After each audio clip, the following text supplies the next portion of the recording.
Hey, welcome to Farm Talk Friday, May 24th, 2025. Woohoo! Woo! It's Friday. Friday. Yeah, you know what? I'm doing it on the wrong feed. Oh, what are we on? Mine. Oh, that's okay. Okay. So, I'm just gonna tell yeah, people we're gonna real quick. We said Keep going, yeah, but we said we were doing this on the Greenwave House feed, and I forgot to switch it's okay. which feed my account was on. Okay. That's all right. Whatever. Here we go. Totally I'm just okay.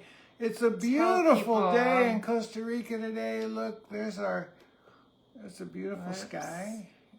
We've got our two chicken tractors. There's a small one. There's the big one back there.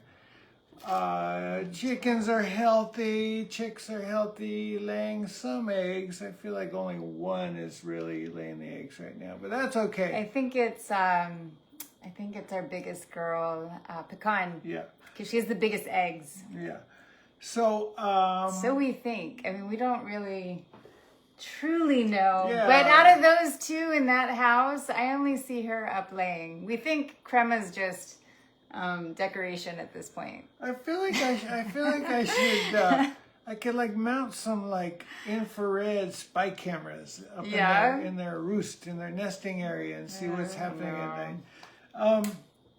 So yeah, I'm Ken Jordan. This is my beautiful wife Giovanna. We moved down to Costa Rica about 8.5 years ago. We've got a small permaculture farm. I used to be in a band called the Crystal Method. My wife has an amazing nonprofit called Greenwave, which you should check out at greenwave.eco. Thanks, honey. And yeah, we're just trying to live the dream, grow some food, live sustainably, and we've and regeneratively, and yes. all those words like Andy. Regenerative. Andy, your buddy. Did I talk about that last week? No. Okay, well, a friend of mine, Harry, sent this great story from The Guardian. It was written by one of the guys in Groove Armada, and Andy. Andy sold his publishing and bought a farm, I believe, in France. And a working farm already. Yeah. So he's doing something totally different than what we're doing. He's trying like to... they had protocols in place and... Well, anyway, Anyways. let's not get into that so much. No, yeah, okay. But Go ahead. Differences. But, you know, he bought a more or less a commercial farm. He's trying to sell food.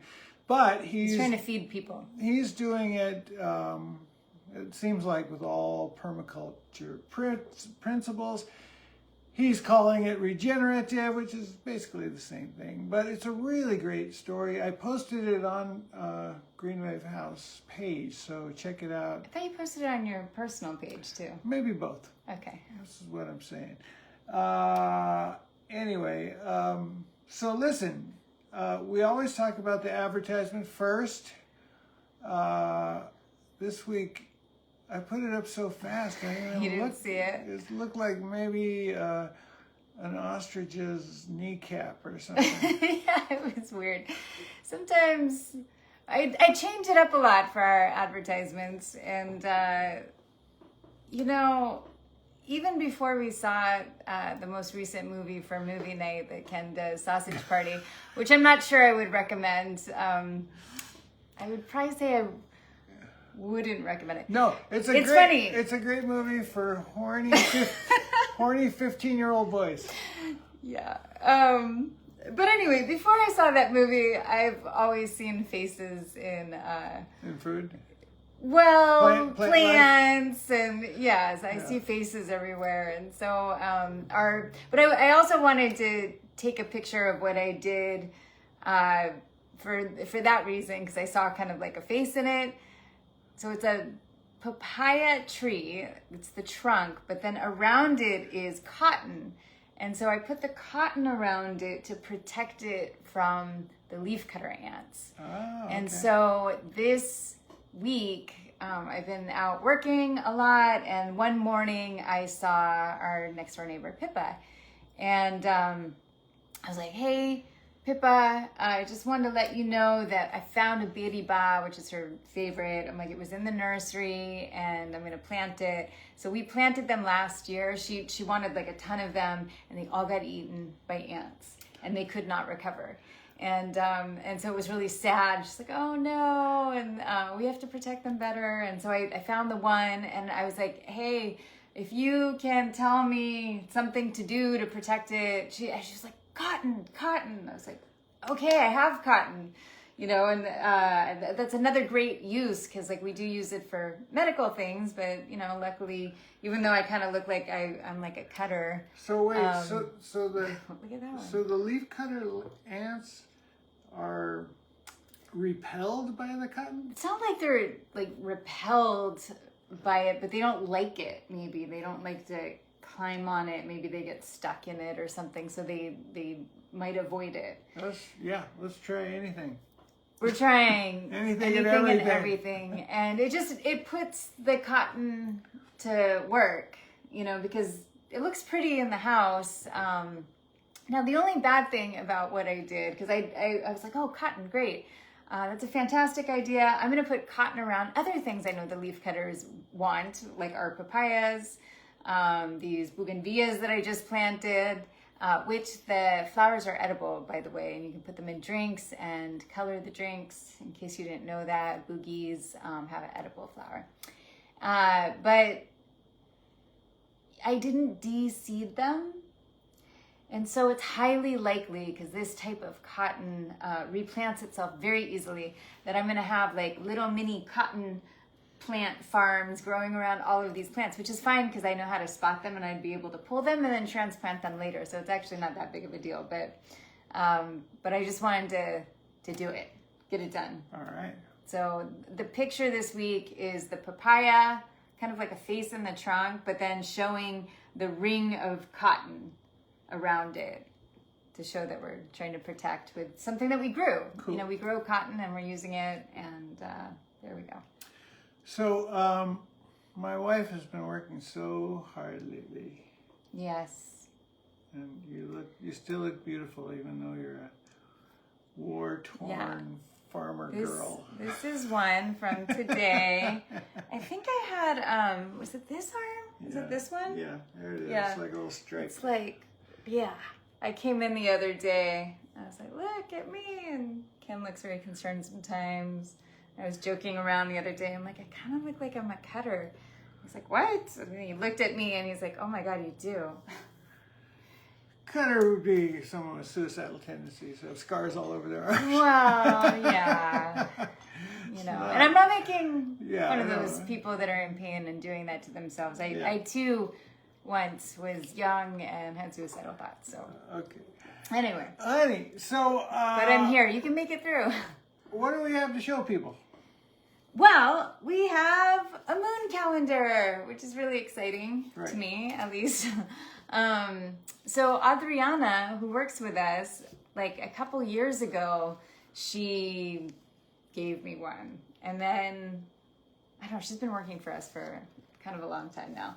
So then like I fell in love with it, and then I got them one year and passed them out as like Christmas gifts. And but they're hard to get. Like they're made in Peru. So not necessarily moon calendars, like maybe someone in Costa Rica also makes moon calendars. I'm sure somebody does. But this particular company, Adriana works with them. They're like a nonprofit. And this just happens to be, so they're made in Ecuador, it says. And like they didn't take PayPal or this one's like, this year. Can't mail it to us. Yeah. 2024. Yeah, so she just like came with the moon calendar and I was super excited. So yeah, who cares? It's May. Like I'm stoked. It's beautiful art. And then you see, you know, the moon cycle here. And part of the reason why I wanted to show it, aside from just being excited for the gift and thanks Audrey and, you know, the amazing other people that you work for, is we're in like full moon times right now. So I think today might be, you know, 90-something%. But it's a great time to pull weeds because all the energy has like come up to the surface to bloom and make leaves and such. Yes, I got their website right here. Do you want to say it? Well, I'm just saying we can order them every year. No, what I'm saying is like they don't take. It's hard to pay them. Okay, it's hard to get it delivered. So she had to go get them. We're gonna have Natalia. No, that's the wrong country, right? No, Ecuador. Oh, it's Ecuador. Yeah. We're gonna have. It's in Quito. Yeah, we're gonna have Natalia. Yeah. Bring them. Yeah. Anyways, these are fantastic, and whoever spends their time preparing this, I just thank you. It's such a beautiful gift that you're offering the world, and please make it a little bit more accessible, because I would get more of these. Anyways, I think lots of other people. I want to keep talking about the moon. Okay. Okay. So right now it's a great time to weed, but it's also a really good time to like strategize about getting things into the ground, because as soon as the moon starts to wane, which is already, it has started to wane, then the energy starts going back down into the earth. And so it's like root down time. And so we've been getting lots of things into the earth. Even this morning, did you see the project I was working on this morning? No. Yeah. Anyway, well, it was mostly a decorative thing. But I needed to trim back some plants that we have for decoration. But a lot of like what I work with, if it is for decor, is drought tolerant. So I wanted to cut them back, but then I wanted to use them. I could have turned them into mulch, but I was like, I'm going to make a beautiful passageway on a path that, is going to be decorated with these drought tolerant trees. We'll add some color to the area, make it just look more regal. So anyways, and I also put them around. Regal's a tough one to get around here. I also put them around this guayaba tree. So like guayabas. Anthony, hi Anthony, and then James Perry is watching too, by the way. That's all we can see for right now.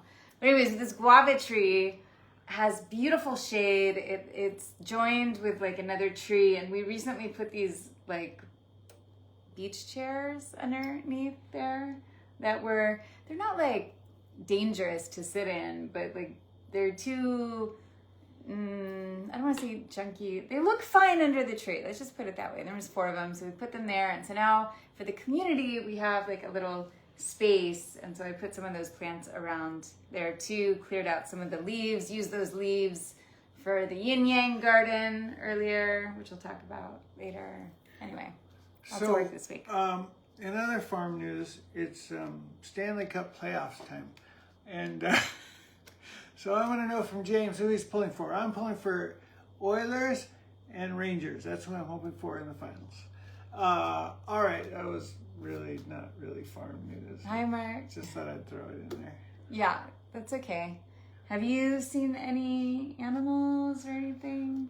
Well, I saw this stick bug you want to talk about. It was yeah. super amazing. So we have these stick bugs here that literally look like a stick. You can almost never see them. You probably see them all the time, but you don't know it because they look like a stick. Yeah, they look like a twig. They're like a twig on a branch. They look like twigs. It's incredible. And they're about this big. But that one was super big. The one you saw on the...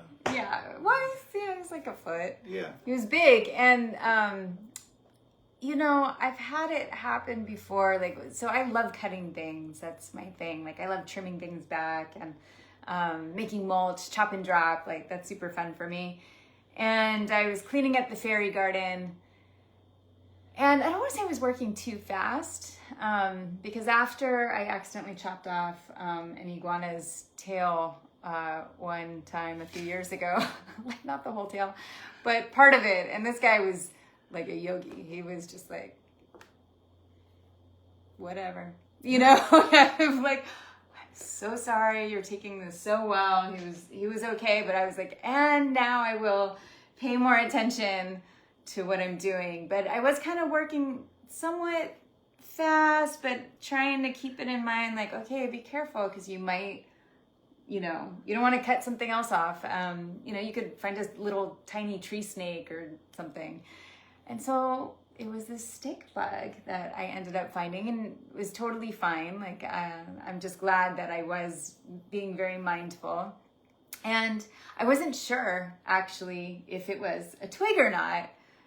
And so I went and I touched it, which, 15 years ago, I was afraid of like gnats. Like this, being able to touch a stick bug is quite a huge thing for me. Of course, I didn't know it was a stick bug, but I touched it, I squeezed it, and it was squishy. I'm like, and then all of a sudden, like I saw it. I was like, oh, you're a stick bug. And what's cool about this little stick bug, it seemed just like so sweet, and it didn't really want to move. It was just kind of hanging out, kind of like that cool stoic iguana. And our friend Maria Levine had one in her hair the last time we saw her. I don't know how that happened, but she was playing with her daughter. They must have found it. I don't know if it crawled into her hair but we showed up and she just had this stick bug in her hair. And I was like, wow, that's so bold. I'm not sure I could do that. But after having this little encounter with the stick bug that was in the fairy garden, I kind of wanted to put the stick bug in my hair.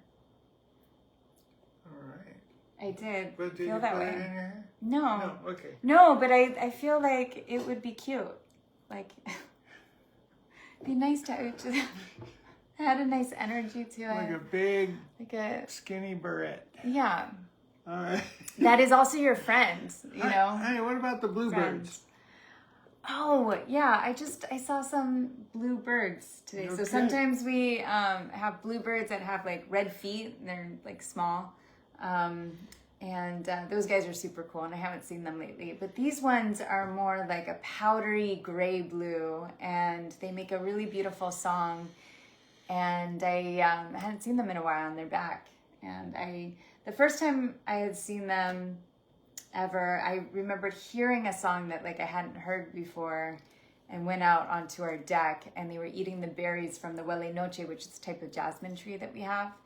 And so that's where I usually see them. And this time they just kind of like flew in front of me and then they flew into like, I don't know, one of our banana plants or some other tree, a mulberry tree.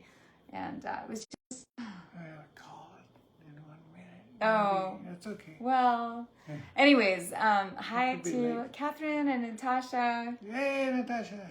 So do you have anything else? I just wanted to give a quick update on the yin yang. I think I'm good. You're good.